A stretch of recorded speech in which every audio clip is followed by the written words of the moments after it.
Hey guys, so it's December 19th, just a few more days left till Christmas. Hope you guys are gonna celebrate with family or friends. I wanted to show you just a little bit about cold wet hardiness. So there's cold hardiness, but then there's also cold wet hardiness. And here in our climate zone on the Pacific Northwest, near Vancouver, we're actually on Bowen Island, British Columbia, but we have very mild and wet winters typically. So we don't get too cold, but we get a lot of rain. And occasionally we'll dip below zero and we'll get snow. And we'll also get the occasional polar vortex, which will dip temperatures down suddenly to extreme temperatures, at least extreme for us, so like minus 10 Celsius or more. They are infrequent though, and you can plan a bit ahead of time to protect your plants for them.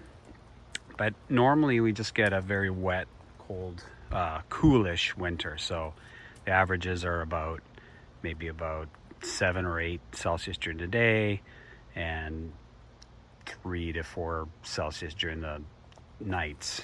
So that's kind of the average for December. Obviously January it gets possibly a little cooler than that, and then it starts warming up towards spring.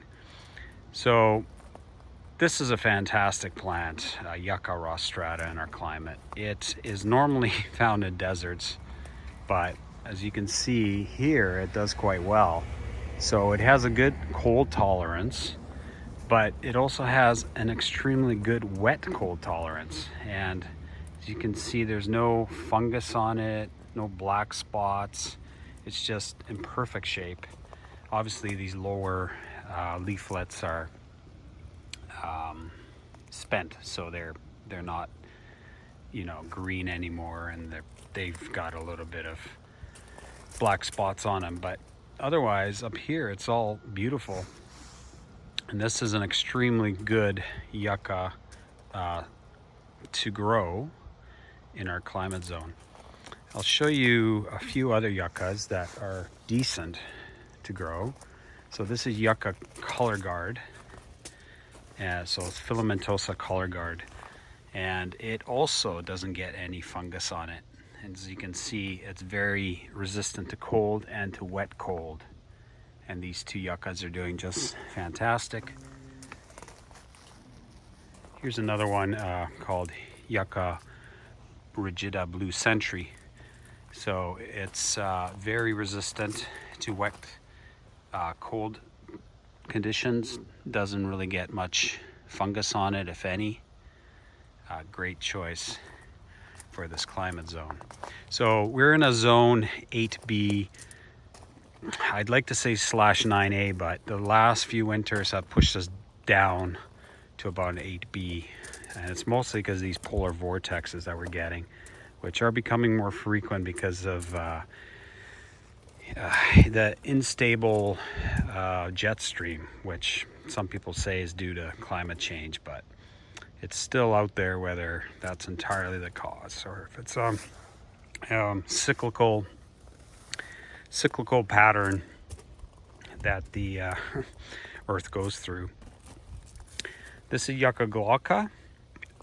This is also a desert yucca, and you would think that it wouldn't like the wet at all, but surprisingly tolerant to it. And I think it might have something to do with the upright growth pattern, so it sheds the water really well, and also the small leaves. So they're small and narrow, so they don't trap a lot of moisture. So this one does also quite well, surprisingly, in this this climate. This is another Yucca blue sentry. Again, you can't see any fungus on it whatsoever. Now over here we have a Yucca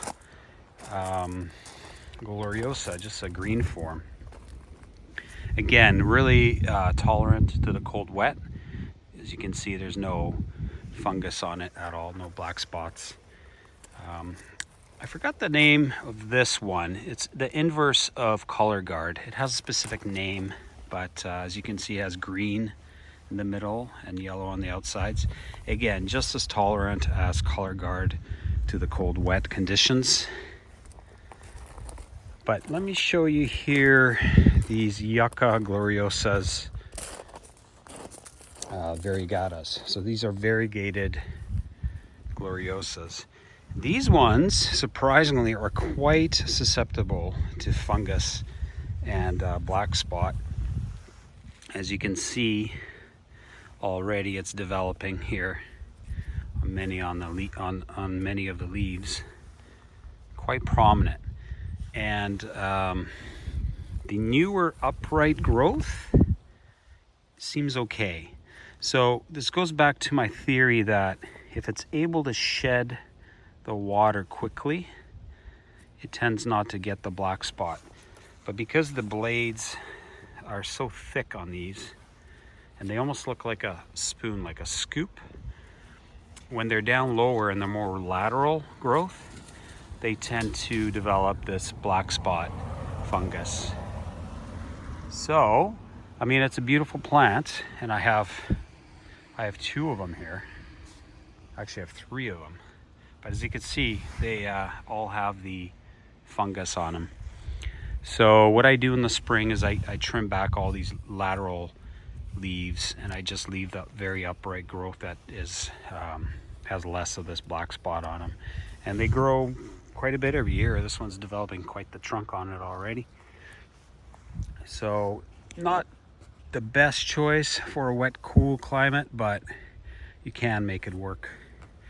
It's another Yucca rostrata. As you can see, it's got a good 1-foot trunk on it and is starting to do better. If you look at my previous videos, this is a rescue from a nursery, and it looked like hell. It was basically dying.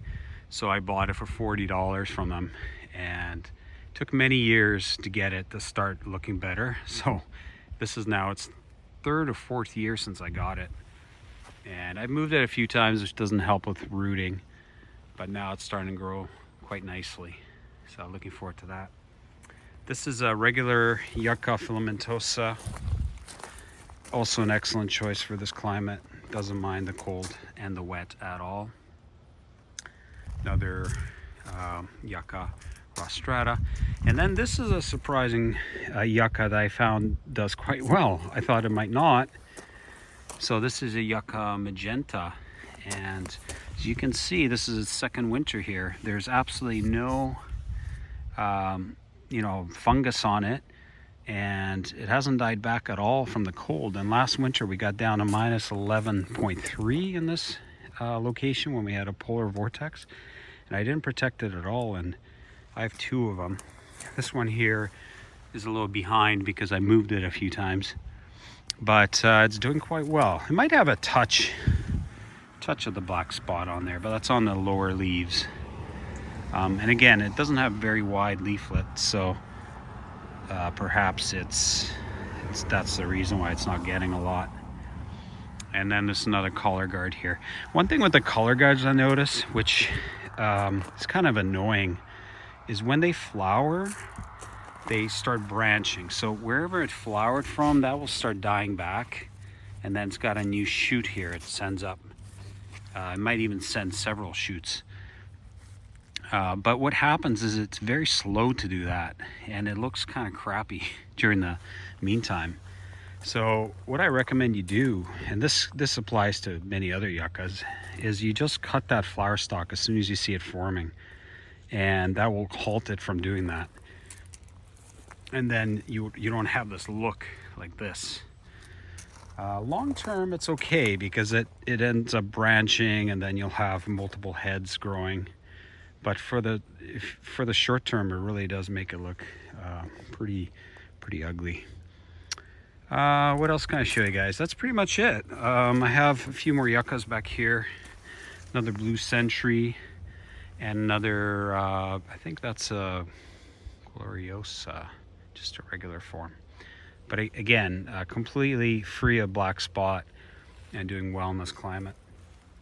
So if you don't have yuccas and you want to give it a bit of an exotic look, give them a try. They're very resistant to drought, cold, and like the ones you've seen today, are resistant to the wet as well. and they look good in general with palm trees and everything else. So I want to wish you guys all the best for the holidays, and thank you for watching this channel and supporting it. Please like and subscribe if you haven't, and I'm hoping to shoot a lot more in the new year. Meantime, have a great day, and thanks for watching.